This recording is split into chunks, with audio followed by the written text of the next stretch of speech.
First, I would like to thank you for giving me the chance to meet with you and discuss an issue that is 10 years old. Of course, the place where I was arrested was the district of Diyala, north of Baghdad, about 10 years ago. This was the first place of arrest. After that, I was moved from one place to another, till I ended up in Abu Ghraib prison. Can you explain, Salah, who arrested you, and then describe what happened to you at Abu Ghraib? Actually, it is assumed that the people who arrested me in the district of Diyala are from the American Army, but I cannot really differentiate if they are truly individuals from the Army or from private security companies, because most people there used to wear military outfits and without military ranking insignia, badges, that might have clarified their affiliation to the Army or other institutions. Where were you arrested? Can you talk about what you were doing at that time, and even before you made it to Abu Ghraib, where you were taken? Of course, this is the main point of this issue. The issue is that I am a journalist, and I was at my workplace covering the events in the district of Diyala, north of Baghdad.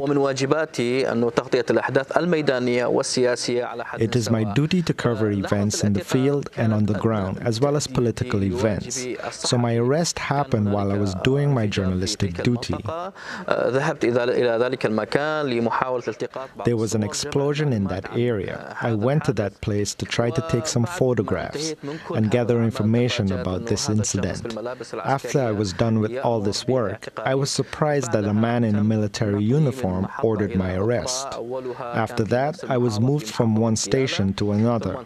The first of these stations was in the same district, Diyala. Then I was moved to another airport that is used as a military base, also in Diyala district. Then I was moved by helicopter, alone, to another district, which is the district of Salah Hassan, located north of Diyala district.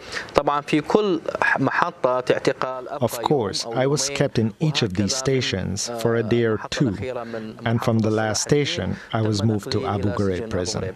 Were you hurt? Were you injured in this time by those who had captured you? The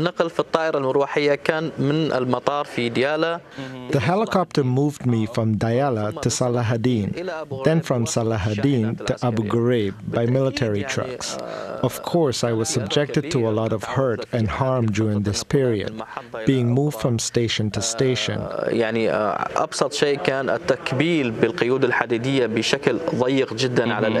The simplest thing was being very tightly handcuffed and having my legs restrained with metal iron chains. They also left me in tiny rooms with no food or water. They also verbally abused me throughout my detainment in all these stations. Did they understand, Salah Hassan, that you were a journalist with Al Jazeera? Of course they know I am a journalist with Al Jazeera, and their knowledge is solid since I could not have worked in the district without getting permission from the American forces that were present in the district. There was a media office, and we provided this media office with all the names of the crew, and the office gave us special permit cards for media coverage, so they do know me well. Also, I have previously worked with them, and I have previously gone to this media office more than once. There was an officer in the American forces who was the liaison for the journalists who worked in this district. So consequently, I was not at all a stranger to them. Salah Hassan, describe what happened when you first came to Abu Ghraib. The details are many in reality. I cannot summarize it or limit it to a few short minutes. But for me as a journalist, this was a huge shock. I did not expect it at all that a journalist would be treated in this manner. I have many friends from America, and I know that the American society does not allow or accept these kinds of behavior, and that this behavior would be coming from people who do not believe in democracy or who have a lot of problems. Consequently, what happened in Abu Ghraib was very difficult, an extremely big shock. As soon as I arrived to the prison, they ordered me to strip of all my clothes. And as you know, we in an Oriental Eastern society, and taking off all of our clothes in the culture is a very difficult issue, which the people of this area cannot bear.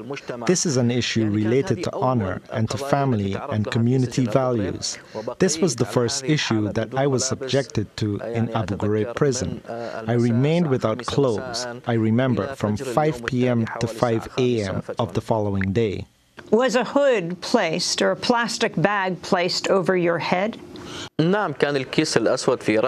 Yes, I had a black hood on my head, and my hands were tied upward, and I remained in this state for long hours.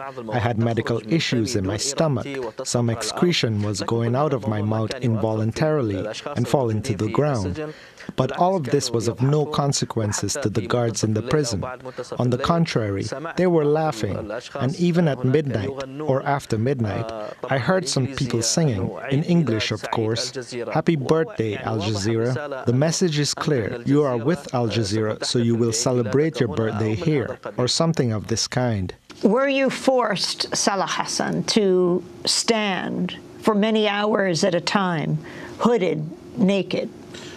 طبعا انا ما كان بيدي حيلة ولا قوة ان يعني امانع او ارفض لانه كانوا Of course, I was helpless and could not object or not comply, because as military men, they had more power than me. They forced me. At the beginning, when they asked me to take off my clothes, I refused, of course, and told them I will not take my clothes off. They said to me, "You either take them off yourself or we will take them off for you." Then I realized they are serious. So I started taking off some pieces like my pants and shirt. But they insisted that I stripped completely. I told them that it is impossible and I cannot take off all my clothes.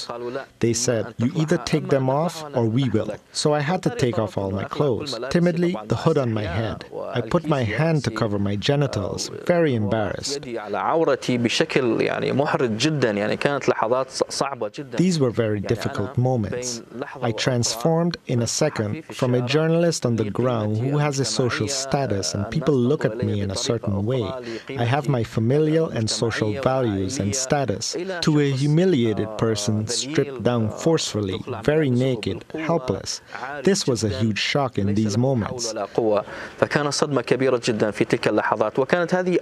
These were the first hours of getting into the Abu Ghraib prison, and of course, there are more details from the following days. In the Abu Ghraib prison, there were solitary cells, probably not more than 50 or 60 cells. When I arrived to Abu Ghraib, I stayed for one day at the outdoor tent. Then after a very brief, simple interrogation, they transferred me to one of those solitary cells. Of course, I was not able to see from my cell all the other people in the other cells, but I knew that there are other detainees, some of them arrested on charges of terrorism, some accused of civil charges. There were many. Did you encounter dogs? يعني أنا طيلة فترة بقائي في الزنزانات الانفرادية كان هنالك تحقيق يجرى كل يوم. Throughout my detainment in the solitary cells, there were an interrogation every 2 or 3 days. During these interrogations, we were subjected to many psychological and physical torture methods. One of these methods was that you were kept naked, handcuffed, the hood on your head. Then they would bring a big dog. You hear the panting and barking of the dog very close to your face. This is one of the methods of torture and interrogation that they conducted. There are many other similar cases. How long were you held like this? يعني قضايا التحقيق كانت التحقيق التي كانت تحدث كل يومين أو 3 أيام يستمر التحقيق لساعة ساعة ونص. These interrogations that happened every 2 or 3 days would last for an hour and a half or 2 hours in this manner. The details of the interrogations were different. In some cases they would bring dogs, then start the interrogation. In other cases they'd put you in a place and throw cold water or hot tea on you, then start the interrogation. But of course all the interrogations were conducted while you were kept naked and hooded, and they'd ask you questions to which you answer. I stayed for 40 days in a solitary cell, and 70% of that time I was kept naked. What kind of questions did your interrogators ask you, and who were your interrogators? طبعا بما يخص المحققين أنا لم أكن أعرف منهم المحققين لأنه كل As for the interrogators, I did not know who they were. I was hooded throughout the interrogations, so I cannot identify who they were. Were they American Army personnel? Were they from outside the Army? Were they affiliated with security companies? I knew later that the security companies were involved in these interrogations, but at the moment, I was not able to identify the affiliations of the interrogators to this or that side. As for the questions I was asked, most of them were questions relating to Al Jazeera and the details about Al Jazeera channel, details about my life. Some examples of these questions were, will you go back to work for Al Jazeera when you get out of here? Do you like working for Al Jazeera? Why do you like working for Al Jazeera? But they did not directly charge me with any specific accusation while I stayed in this prison. How were you released, Salah Hassan? How long were you held, and how did you get out? فترة الاعتقال تقريبا شهرين. They held me for 2 months. I stayed 7 or 8 days before Abu Ghraib, as I mentioned before in the other stations, in Diyala, then Salah Hassan, then Abu Ghraib. So I stayed about 7 days before Abu Ghraib and the remaining days at Abu Ghraib. في النهاية لم يوجه لي أي تهمة. At the end, I was not accused of anything. They transferred me to a court. The court was formed by the Iraqi government at the time and the coalition authority, which was present in Iraq during the occupation. There was a judge. He asked a few questions, but he found that there were no charges against me, so he ordered my release, and I left Abu Ghraib prison. Salah Hassan, this is the 10th anniversary of the release of the Abu Ghraib photos. Did you recognize anyone in those photos, and when did you first see these pictures? طبعا أنا بعد ما خرجت من سجن أبو غريب كتبت تقرير كامل عن الذي جرى معي في السجن. After I was released from Abu Ghraib prison, I wrote a complete report about what happened to me in the prison and about my observation while inside the prison, about psychological and physical torture and the stripping of detainees. But many people did not believe these observations. They did not believe that inside the prison such things are happening. They did not believe these details at all. But after the photographs showed up and the scandal that happened in Abu Ghraib prison broke out, many had told me, you were right in your descriptions, and your details are true. Many photos were of people that I knew or saw at Abu Ghraib prison. In the famous photo of a woman in a military uniform holding a rope tied around the neck of one of the detainees, I knew that detainee and used to hear him and see him. In other photos, I did not recognize all the detainees, but have witnessed similar situations that other detainees were subjected to. When the photos showed up and the scandal broke, I saw the photos and remembered all the details and all the pains that I endured in Abu Ghraib. And Salah Hassan, what effect has this had on you? It is 10 years later, your captivity. يعني أنا غالبا عندما أسأل مثل هذا السؤال حقيقة لا أتمالك نفسي. Often when I'm asked this question, I cannot control myself, remembering all the bad memories and images very clearly. I remember all the details that happened then, as if they happened just now. It is difficult for me to forget all these details. It is difficult to overcome all these details easily. تأثيرها كبير جدا. تأثيرها علي كشخص، تأثيرها على عائلتي، على المجتمع الذي أعيش فيه. Their effect is huge. Their effect on me personally, on my family, on the community where I live. There are many people who, after I got out and after the Abu Ghraib scandal broke out, asked me if any of those things happened to me. This was very embarrassing and disconcerting to me. I avoided talking to people about this issue, and truly I have not talked about these details until after many years have passed, after some friends convinced me to share these memories to unload the burden that those details cast on me, and to get rid of some of the pains inside. But truly, they had a big effect on me that I will never be able to forget. Can you talk about your lawsuit and what you're hoping to accomplish with it? في الحقيقة أنا أؤمن كثيرا بعدالة القضاء الأمريكي. Truly, I believe a lot in the justice of the American judiciary system, so I was hoping that the lawsuit would be positive, or at least make a change or clarify to the American public what was happening in Abu Ghraib prison in detail.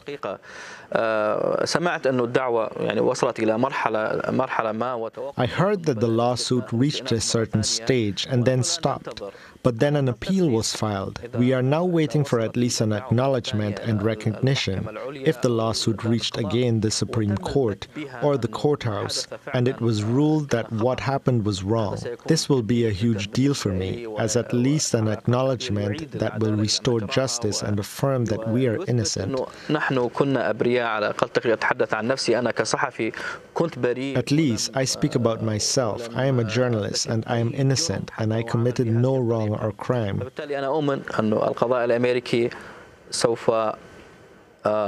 I believe that American law will do me justice. Did you remain a journalist with Al Jazeera? The U.S. government, the Defense Secretary Donald Rumsfeld said that, called Al Jazeera a terrorist network. It was showing the images of war in Iraq. Your thoughts about that, being a journalist that the American soldiers knew from the beginning, what this meant for journalism?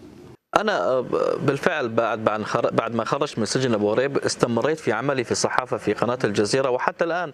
Truly, when I was released from Abu Ghraib prison, I resumed my work in journalism and with Al Jazeera. Until now, I work with Al Jazeera and have covered many regions, in Africa, in Asia, and many other countries. I did not stop my journalistic work at all. I consider my profession a humanitarian one that shows facts and truths everywhere, whether it is in Iraq or elsewhere. Al Jazeera work in Iraq was probably different from other stations and channels because it delved into details of the issues that were related and of importance to the Iraqi people, and it showed details that other stations might have been afraid to show. This matter might have annoyed some parties, so they were not happy with the performance of Al Jazeera in Iraq because it showed many photos and details, how people were killed, how mistreatment of humans were conducted. It showed the problems that the security companies caused through attacking people. All of this was not satisfactory to the other side, so they accused Al Jazeera of not being neutral. On the contrary, Al Jazeera is objective and works diligently to broadcast truth everywhere, and nothing will stop it. You can see that many journalists of Al Jazeera are harmed because of their affiliation, but this work stays a humanitarian profession and is trying to show the truth. I am continuing on this path. What is your message to the American people on this 10th anniversary of the release of the Abu Ghraib photos? أولاً أنا لدي أصدقاء كثيرين من أمريكا وأيضاً أعتقد اعتقاد جازم أنه الشعب الأمريكي شعب طيب جداً. First, as I said, I have many American friends, and I deeply believe that the American people are good people that do not approve of such breaches. كيف هي الديمقراطية في أمريكا؟ حقيقة هي مبهرة جداً ورائعة جداً. I visited the United States, and I met many people there. I observed how they treat each other. I observed how democracy functions in the U.S. Truly, it is amazing and beautiful. But what happened in Abu Ghraib prison was very different. It is not the image present in the U.S. I think that the American people knows the truth now, so they should side with those who were harmed in Abu Ghraib prison. At least those who were harmed should obtain some acknowledgement in their lawsuit, and that what happened to us in Abu Ghraib was not supposed to happen.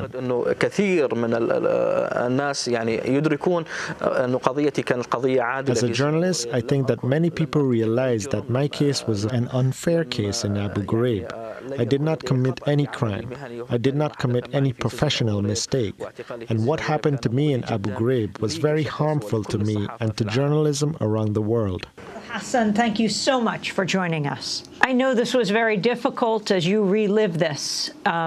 Thank you for taking the time. It is good that I controlled myself and did not burst into tears. Thank you.